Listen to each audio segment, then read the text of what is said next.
Hi, everyone. Welcome. Wow, this is so exciting. Happy Friday.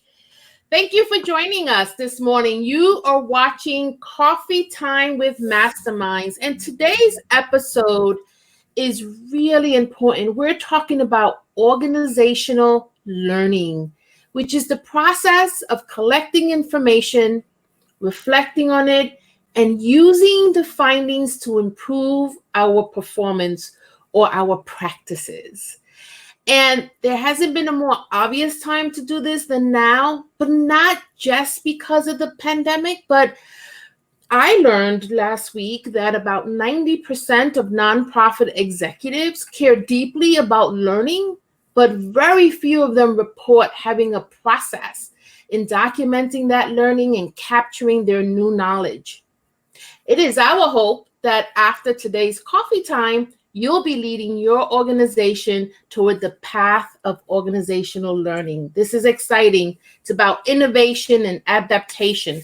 So we invite you to have a cup of coffee with us, join the conversation that hopefully will last as long as your coffee does.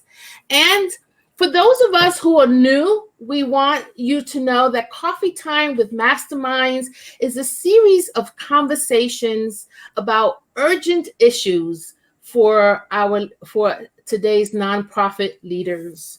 Our conversations last about 30 minutes, and we invite you to join the conversation. And you can start by saying hi, telling us where you're from. We're finding that we're getting a lot of engaged listeners throughout the country, and we are so excited by that. So if you're in a different state, we are in Connecticut and Boston, but if you're in a different state, show it off and let us know where you're calling from.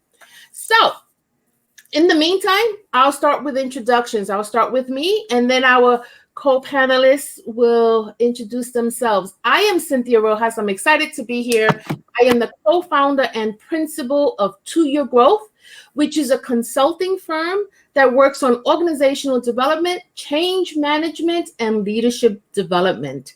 I'm now going to turn it over to my co-panelist, Rebecca. Hey, Rebecca. Hi, Cynthia. How are you? How are you, Pina? Good morning. Morning. I know we have listeners from my class last night and earlier this week, and also all the way from Vermont today. So hopefully we get some engagement. They have some questions. I told them to ask live today. Nice. So we'll see. But my name is Rebecca Tuttle. I'm the founder and creator of Grant Write Now, and our mission is Grant Writing for Good. We help schools, nonprofits, and small businesses find, write, and secure grant funding, and we teach them how to do it. That's awesome. Thank you, Rebecca.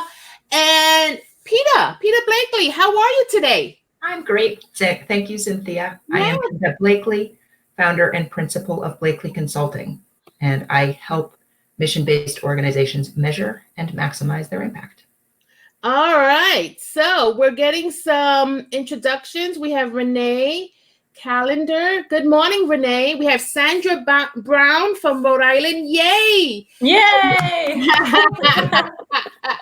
And Benjamin Burgos is from East Haven, Connecticut. So keep telling us if you're out there. It's always exciting to see and hear from the audience. So please join us. As I mentioned before, today is a conversation that is centered around making your organization a learning organization, actively taking what you're learning during this time of innovation and adaptation. It is so important. And this is the moment to do it so that as you're preparing for your post-COVID future, you are ready with tools. I want to ask Peter, because she works with organizations and helping them measure and maximize their impact. So that's an important skill. Why is learning essential now?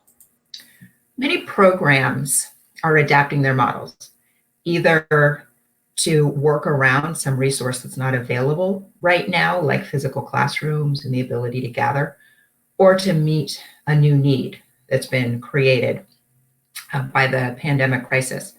These are not just temporary workarounds. They're fundamental changes in how we show up for the communities that we serve. And it's very important that mission-based organizations be focused and intentional in how we show up for these communities. We're never going back to the past.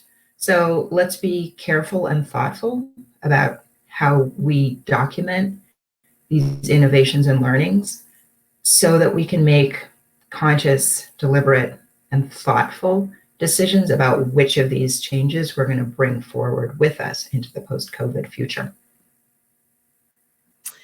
Peter, you used a lot of words carefully, intentional. And so I think that's important to highlight because people are still responding and managing to the crisis. So what should leaders be thinking about or keeping in mind for the future now? What could they be doing now? So one of the things to keep in mind is, crisis tends to reinforce inequality. So we want to be thinking right now, are we reaching who we need to reach? And are we being deliberate in how we adapt our programming to ensure that we're reaching our most important or our most vulnerable populations? I think that's really important. It's also important to operate from, we've spoken several times on this show about being in a crisis, but not operating from a place of crisis. Oh, yeah. Yeah. So it's really remind us all the time. Right. The role of the leader in this organization to keep an eye on the organization's mission and fundamental values and not get blown off course by all this chaos. Yeah. That's interesting because last night in our class, we had a question about when we're writing grants, are we writing those grants to the funder's mission and losing sight of our own? And so we talked about that mission creep, that mission chasing that we don't want to do. We should always be mission focused and then find others to partner with and collaborate with that are mission complementary. Yeah, I mean, we should save that for, that's a whole show. Absolutely. About not chasing funding and not adapting your program for whatever funding is available right then, but finding funding that supports programming that is in your place of strength and how important that is. I like that. What tools can people use? Because I think the more we give people, our listeners, the more easily it would be for them to adapt these new practices. Yeah, and this is a complicated process. Like you pointed out, a lot of organizations want to be doing it. Most organizations aren't doing it. It is complicated and it requires systems and processes and deliberate implementation. It's going to feel clunky at first because it's like exercising a new muscle, right? It's going to feel strange and awkward. And then ways that disseminating information is shared through the organization. And that does not need to be high tech. I think, whiteboards are probably one of the most underrated pieces of technology. Look at. I mean, look, we both whiteboards. Like, how do we stay on track, right? As small business people, whiteboards. And I think some of the organizations I know that are most successful in terms of keeping on track, keeping teams aligned around their metrics, are using hand-drawn posters and whiteboards to celebrate their wins and document their progress. What's one of the ways you recommend showing up for your community online? That is a tough one because so a lot of programs are going online, and that is the most obvious example of a workaround for a resource that we don't have. It brings up so many equity issues, both positive and negative. And so I think it's something we really, really, really should be studying and looking at. On the one hand, here's this incredible opportunity to reach people who have always had barriers to accessing your physical space, right? So individuals with health needs or physical disabilities can suddenly get places that they couldn't go and participate in things where they might have had barriers before. If you add on to that the potential to interact with things in an asynchronous manner, right? So if now you're delivering a lesson over Facebook Live, and that means that a student who works can watch this live later and stay with the class, I think there's so much potential in that. But for years we said, oh, we can't serve these communities, adult communities, economically disadvantaged communities, because they don't have the technology. So let's really be documenting, do they have the technology? Is this working? What are the advantages? And it's also a place to go back to, like, what is your mission? So if you don't have the physical space and you're going with online communication, what is the one most important thing to communicate? There are plenty of organizations who are saying the curriculum doesn't really matter right now. It's about the community, and we just need to be doing things for building community. We just need to keep people connected to the resources that they need, and we don't need to be teaching the lessons. And I think that that is a really valid choice if that's what's on mission for you. Yeah, I think also culture has been, organizations have been impacted dramatically, but their culture is also going to look differently.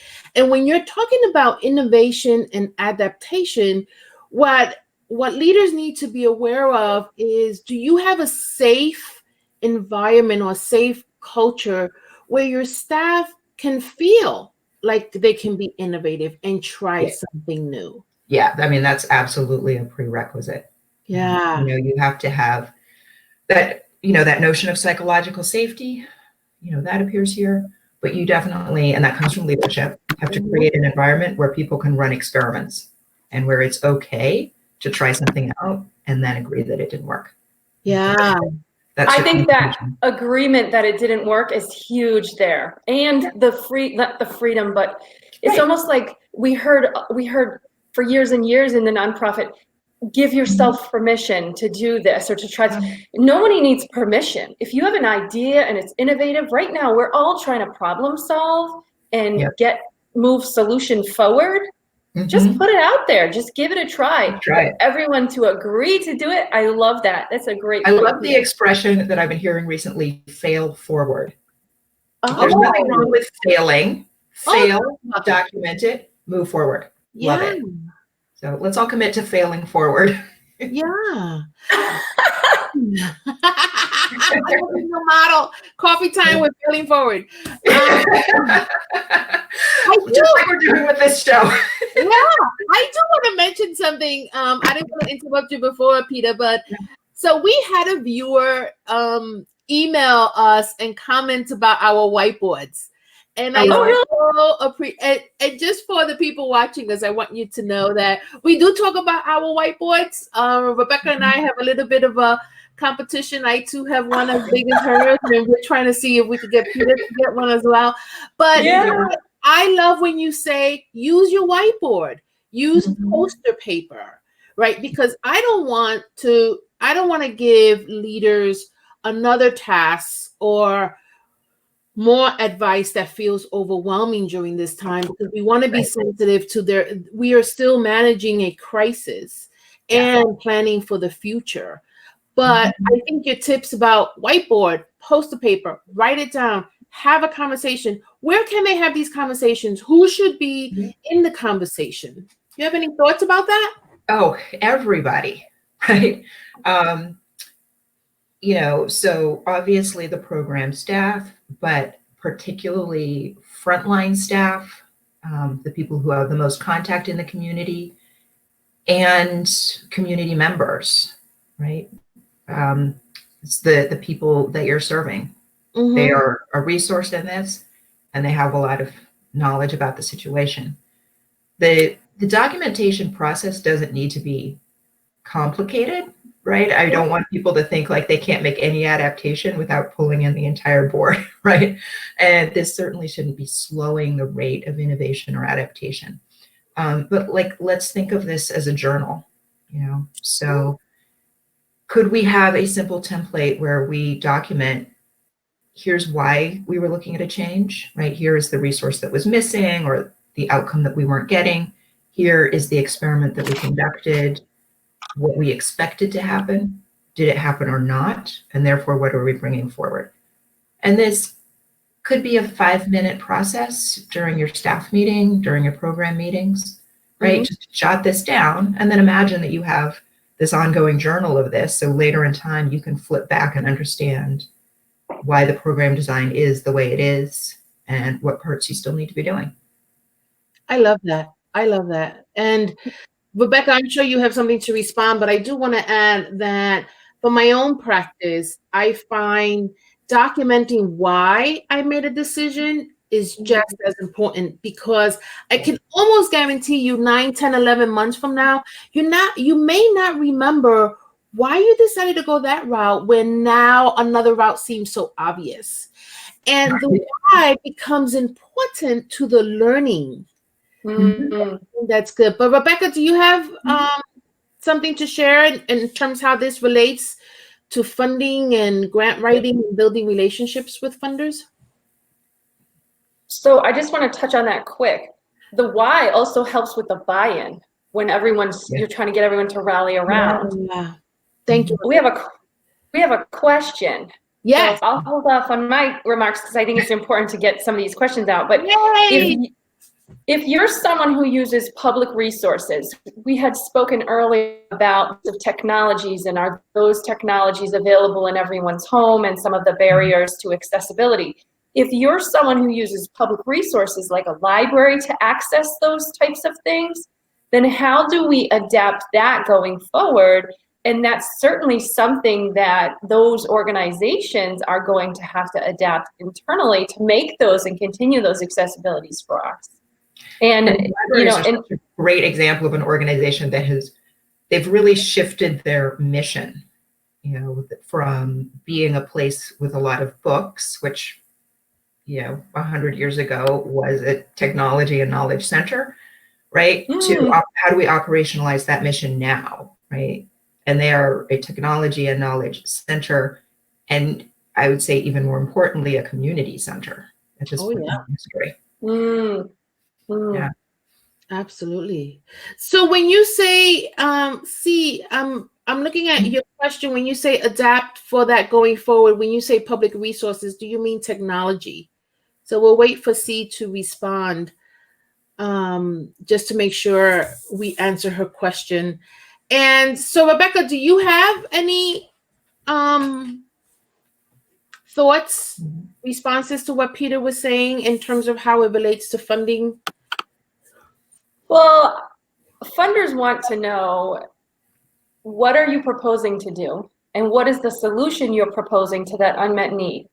And going forward, after the duration of this funding stream, right, this grant is maybe a year in duration, how are you going to keep up that project or that program and that momentum going forward? And right now, when we are talking about our post-COVID future, we have an inkling of what that looks like right now, but no one knows for sure when that's going to come. So in terms of grant writing, I would say practice some of these new innovations you're coming up with, but keep that documentation of the why and the change and the responses to those changes, and let the funder know that you're testing out new opportunities to maintain retention and consistency in your programming and organizational infrastructure, but that it may not work the way that we're doing things now when we enter into the future. And funders are being so flexible right now, and they are asking for that. And now is the time to practice some of those things, but really outreach to those funders and share that documentation with them. Because they like to follow along the progression because they're making an investment in making a difference. So Rebecca, one of the sections that I often see, I see grants on the back end when people are sending in their reports, right, for money that they already have. And one of the things that's in that report at the end of the year is usually a section on lessons learned, right? What did you do this year? And how have you adapted? And it seems to me, let me know if you agree, that if you're keeping a learning journal, that section should be very easy to write at the end of the year. If you're keeping a learning journal, so there's a fine line, because oftentimes organizations or grant writers will get scared of how much do I tell them was a challenge, right? But the thing is, we all heard the term transparency. I mean, we throw that around all the time, but what does it actually mean? It means being upfront and realistic about what are the challenges that presented and how did you move forward from those challenges, right? It's not just sharing that difficulty, it's solution-based. It's proposing, here's where we're gonna go next. And that's a really tough question for folks to answer, because what we want to do is emphasize the successes. But what the funder is looking for sometimes is, wow, they faced a challenge head on. They came up with a great solution. It maybe worked, maybe it didn't. They told us about it. Maybe we want to invest in year 2 or 3 or 4 with them to keep that going until they get to that end result that they're, ultimately desire for the community. See that? Yeah.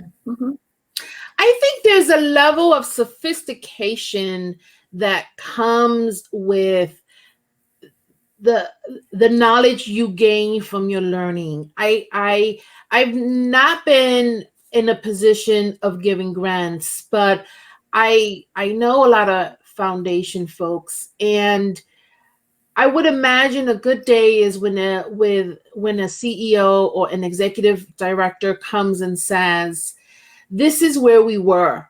These are the adaptations we made and why. And this is where we're going to land. And we're tracking this. And I want to talk to you about partnering. There's got to be a level of sophistication to that versus, oh my God, this is really hard and we're still scrambling. Not that you can't be honest and scrambling is a bad thing. We're all scrambling. Trust me, we're all different levels, but we're all scrambling. Yep. But when you think about how to show up as a leader and to engage partners, having this documentation becomes an important tool and catalyst to engage other partners. You know who they want to hear it from is not just the EDs and I call them the suits, right? The people who show up in the suits, the decision makers. Yeah. They want the stories, right? I mean, Cynthia, we have to do a storytelling segment. You are just unbelievable at that. So they want the stories from the clients to say, this is where I was. This organization, this business helped me, and this is where I got to, right? Or this is what I'm going through. And then they want the frontline workers to say, this is how we're helping people, boots on the ground, with making a difference and giving them what they need and solving crises with them, right? Not for them, with them. Yeah. And these are still some of the challenges I face as a client, I face as a service delivery person, right? A case manager, and as an executive director. So it's a collective dialogue that funders want, not just to hear from the people in the suits. And secondly, CC says, yes, I meant technology. I want to come back to C's point about partnerships. And if one of the resources that you have lost is the availability of a public partner around something like technology. Because I think that that's a really interesting point to explore. And there are a few potential solutions. I mean, there are really concrete workarounds, like organizations that have had fundraisers to send their participants Chromebooks so that they can, continue to talk to them that way. Organizations that are doing their coursework on Facebook Live because they've discovered that, people have access to phones and it might be easier for people to participate that way. But I think that this is also an opportunity to think like, so what other partnerships potentially exist? Because that's something else that's really, really crucial going forward in our pared down models.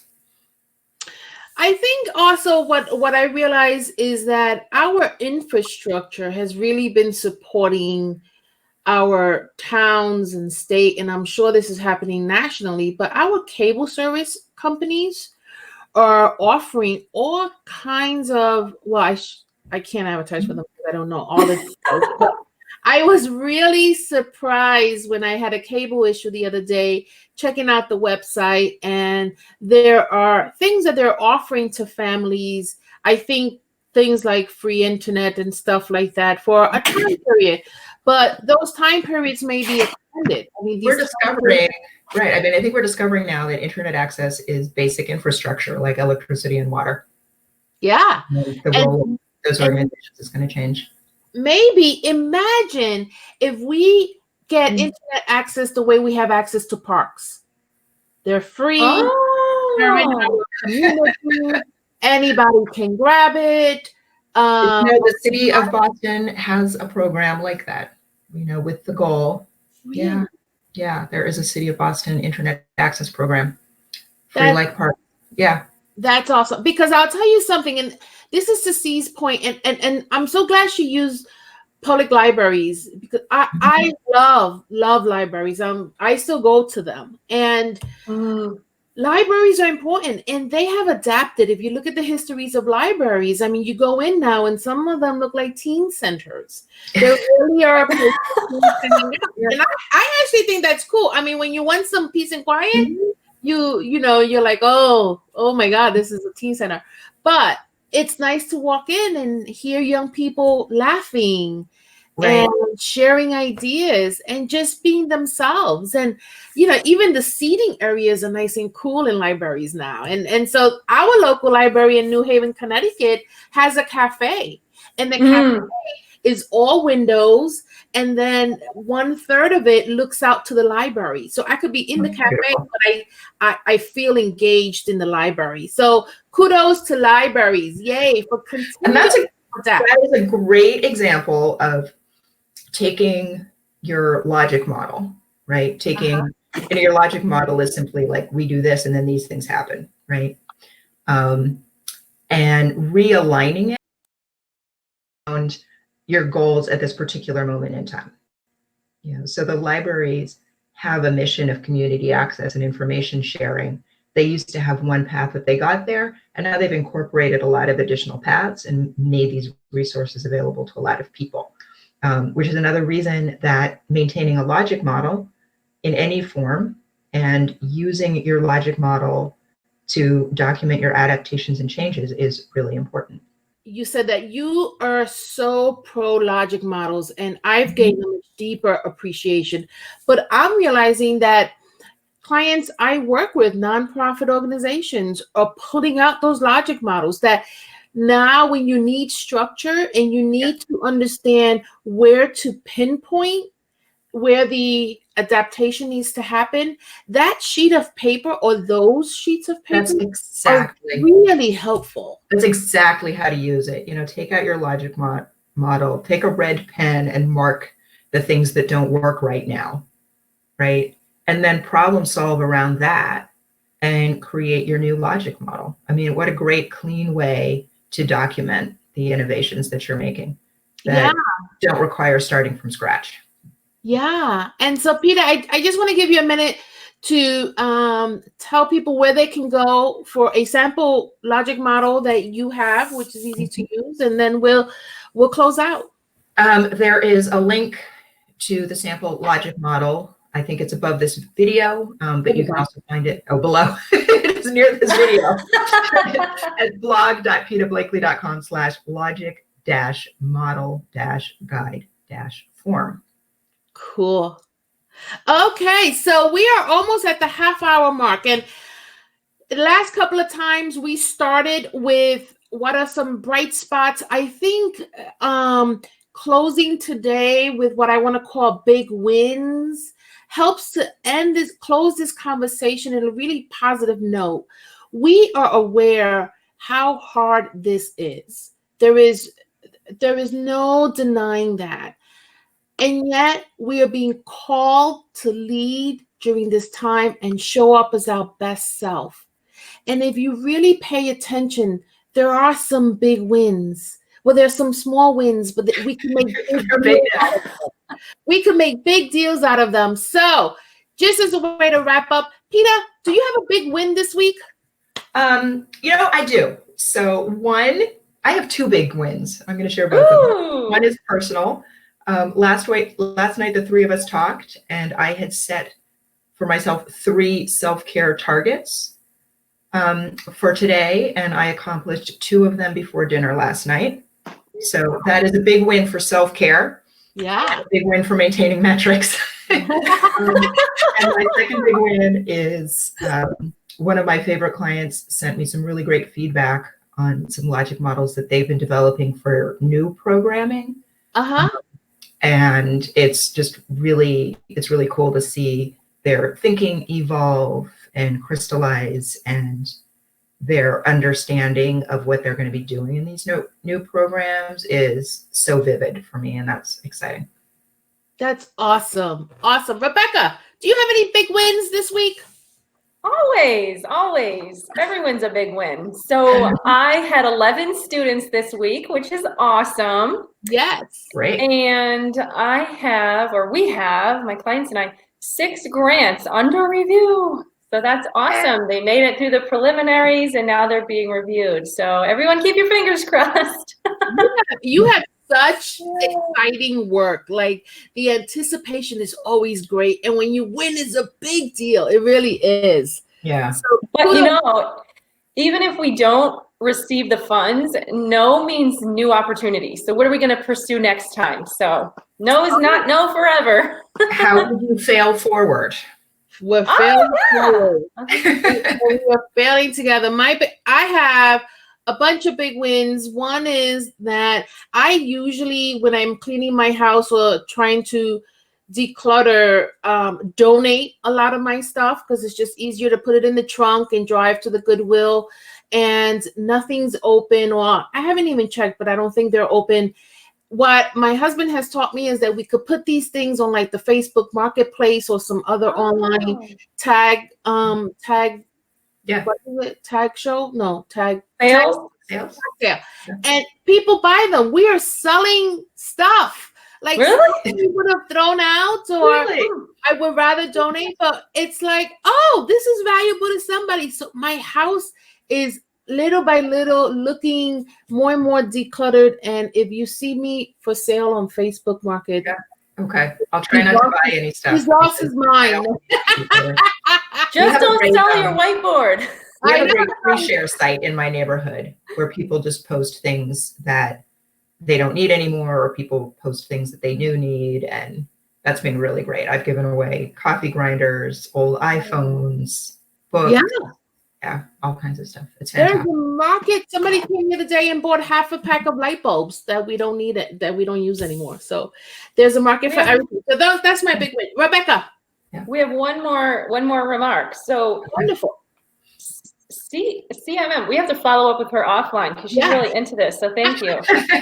She's a rock star today. So she says, I think access to technology can be a barrier for some people. And I love libraries because they are multi-generational, accessible to all, and they bridge that information gap that is essential to post-COVID-19 life. Ooh. Oh, yes. Yeah. Yeah. Don't even get us started on that. Yeah. Gotta love those libraries. We have to love those. It's really interesting to see how libraries adapt in the post-COVID future. Maybe that would be a really great guest to bring on. Yeah, bring a librarian or someone. Yeah, to see like how are they thinking about their role in communities if they have to reopen without physical spaces, or if they have to reopen with social distancing and things like that. Awesome. Okay, well, it is a couple of minutes over, but we had a great conversation, and we're so glad you participated. And C from Vermont, thank you for your comments and your questions, and everybody else who introduced themselves, and those who are going to listen and watch once this recording goes up. Thank you so much, and we look forward to seeing you next week at 10:30 at Coffee Time with Masterminds. Bring your coffee. Thank you. Bye. Bye. Bye.